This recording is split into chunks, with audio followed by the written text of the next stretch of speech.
बोला तो नस बांध दी, ब्लड चढ़ा दिया, बच्ची बहुत चेंज परिवर्तन हो गया उसका। तो उन डॉक्टरों ने बोला कि दीदी ऐसे कौन सा बाबा है अहमदाबाद में कि पेशेंट यहाँ, डॉक्टर यहाँ, सब संबंधी बच्ची के यहाँ, और वहाँ बैठे बाबा को पता चल गया, उस बाबा से हम मिलना चाहते हैं। तो हमने बोला अहमदाबाद में तो कोई बाबा नहीं है। नहीं नहीं दीदी है। मैंने बोला नहीं। तो क्या नहीं दीदी, बाबा ने लेटर लिखा है ना।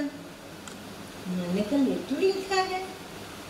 तो फिर उन्होंने बताया तो ओहो, ये तो जो संदेश बाबा ने दिया था वो है। तो फिर बोला हमारे को उस बाबा के पास चलना है।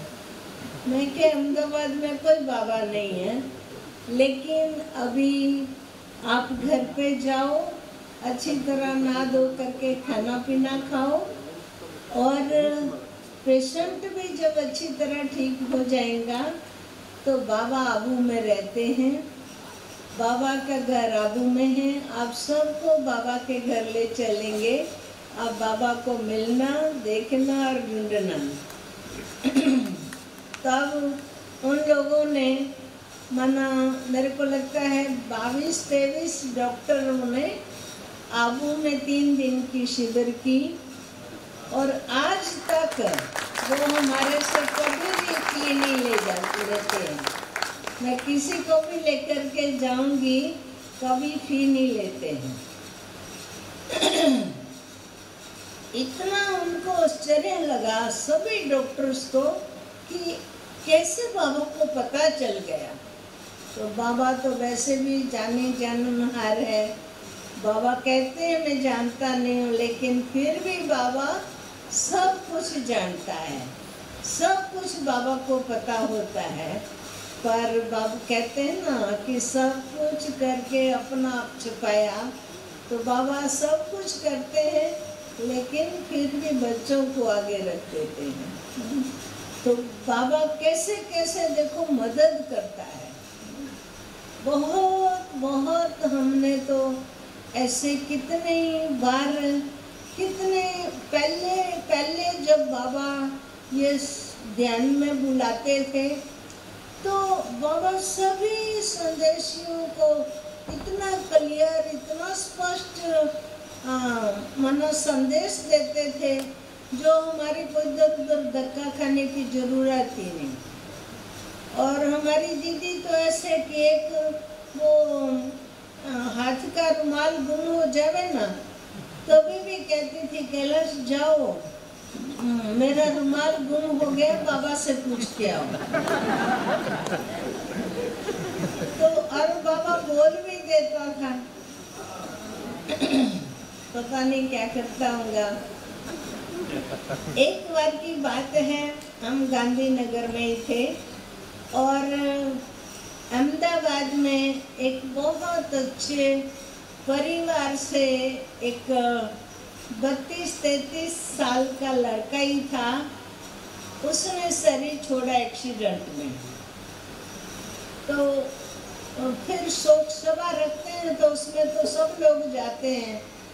तो हमारा भी एक ज्ञानी भाई बहुत अच्छे थे, तो वो भी उस सभा में गए। वहाँ देखा बहुत लोग हैं जो रो रहे हैं, पीट रहे हैं, दुखी हो रहे हैं।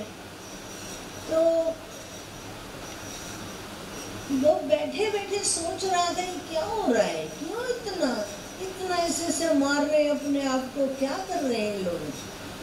तो फिर उन्होंने पूछा कि क्यों इतना दुखी हो रहे हैं, पीट रहे हैं, ऐसे मार रहे हैं। बोला इनका बहुत छोटी उम्र का लड़का था, 32-33 साल का ही लड़का था, और उसके बच्चे हैं 2, और युगल भाई बहन माँ बाप सब के सब, और वो लड़का एक्सीडेंट में अचानक ही मर गया। इसलिए इनको, उसकी माँ को दुख होता है कि वो एक्सीडेंट में मर गया तो पता नहीं कहाँ भटक रहा होगा, कहाँ दुखी हो रहा होगा, पता नहीं उसको जन्म मिलेगा या नहीं मिलेगा। ऐसे ऐसे मन लोग सोचते हैं, हम ऐसे सोच रहे थे।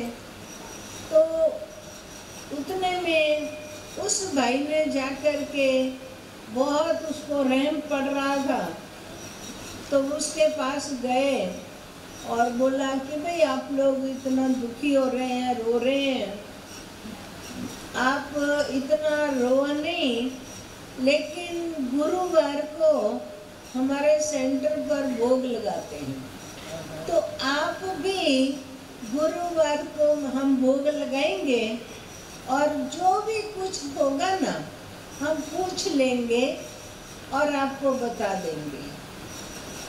तो उसकी माँ तो रोती रोती ऐसे खड़ी हुई, पाँव पड़ी कि मेरे बच्चे का जो कुछ भी होवे वो आप पूछो और मुझे बताओ, उनकी जो भी इच्छा होगी मैं पूरी करूँगी। और मेरा बच्चा भटक तो नहीं रहा है ना। ऐसे ऐसे उसने कहा। फिर तो जो भाई था हमारे स्टेज पर, मधुबन की स्टेज पर जो शारदा बहन होती है ना, अहमदाबाद वाले, तो वो उसके पास ही जाता था।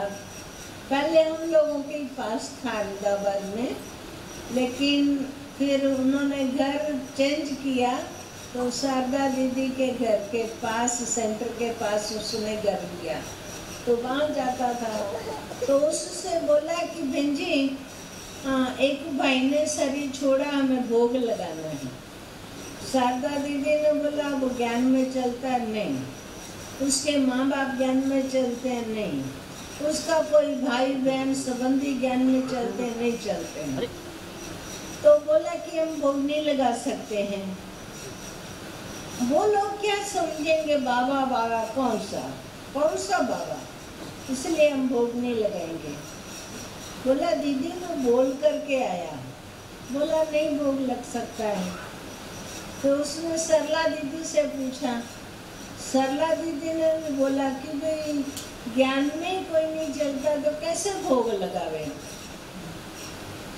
फिर उन्होंने बोला चलो दीदी, कैलाश दीदी से पूछते हैं कि वो बाबा को बोले, अगर बाबा मना करेगा तो भोग नहीं लगाएंगे, बाबा बोलेगा तो भोग लगाएंगे। तो हमने भी बोला कि वो ज्ञान में नहीं चलता तो हम नहीं लगाते हैं। बोला दीदी ने बोला कि भले नहीं लगाते हैं, परंतु कैलाश बहन इतना बड़ा बाबा को गुजरात का बड़ा है, वो भाई बोल रहा है तो एक बार पूछ के आओ। भले बाबा के पास पूछने के लिए गए और बाबा को सारा बताया कि ऐसे ऐसे मर गया है, सारी डिटेल बताई। तो और हमने भी मना किया है, सरला दीदी ने भी मना किया है, शारदा दीदी ने भी मना किया है। तो बाबा को जब बताया तो बाबा ने बोला नहीं बच्ची, भले भोग लगाओ। बाबा को बोला बाबा वो कोई भी ज्ञान में नहीं चलते हैं। बाबा ने बोला भले बच्ची, लेकिन भोग लगाने में बहुत बड़ा कल्याण है, बहुत बड़ी सेवा समाई हुई है, भले भोग लगाओ। फिर हमने दीदी को बोला दीदी बाबा ने तो बोला भले भोग लगाओ, बहुत बड़ी सेवा समाई हुई है। तो फिर उनको बताया कि ऐसे ऐसे भोग लगाने की छुट्टी दी है बाबा ने। तो उसके बाद 2-3 दिन के बाद भोग लगाने के लिए शारदा दीदी ने बोला आओ कैलाश में अहमदाबाद भोग लगाने। तो फिर गए। तो जब भोग लेकर के गए तो उन्होंने बोला था कि भाई मेरे बच्चे की कोई इच्छा हो, कुछ भी उसको चाहिए हो तो हम पूरी करेंगे। तो जब मना वो हम गए और वो भाई को मिले तो भाई कुछ भी ना बोले, बाबा ने बोला था कि बच्ची बगीचे में बैठा है, तो देखा वो बैठा हुआ है और भोग भी उसके आगे रखा, उसके माँ बाप की याद भी दी, सब बात भी बताई, पर वो कुछ भी नहीं बोले। फिर हमने बोला ये खाना आपके लिए लाए हैं, खाना भेजा है आपके लिए। तो उसने वो खाना ऐसे खोला, देखा और बड़े प्यार से हाथ जोड़ करके खाने को नमन किया और फिर खाना खा करके इतना बोला कि बहन जी, आपने जो कुछ भी प्रश्न किए हैं ना, जो भी आप जानना चाहती हैं ना, वो जब आप दूसरी बार आएंगी ना, तब मैं सारा सुनाऊंगा। हमारे को इतना आश्चर्य लगा, इतनी मुसीबतों से, इधर से मना, उधर से मना, उधर से मना, कितनी जगह से मना हुआ। फिर बाबा ने बोला लेकर के आओ भोग। भोग लेकर के आई और ये भाई तो बोलता दूसरी बार आएंगी तब मैं बताऊंगा। फिर तो मना बाबा ने नीचे भेजा हमारे को।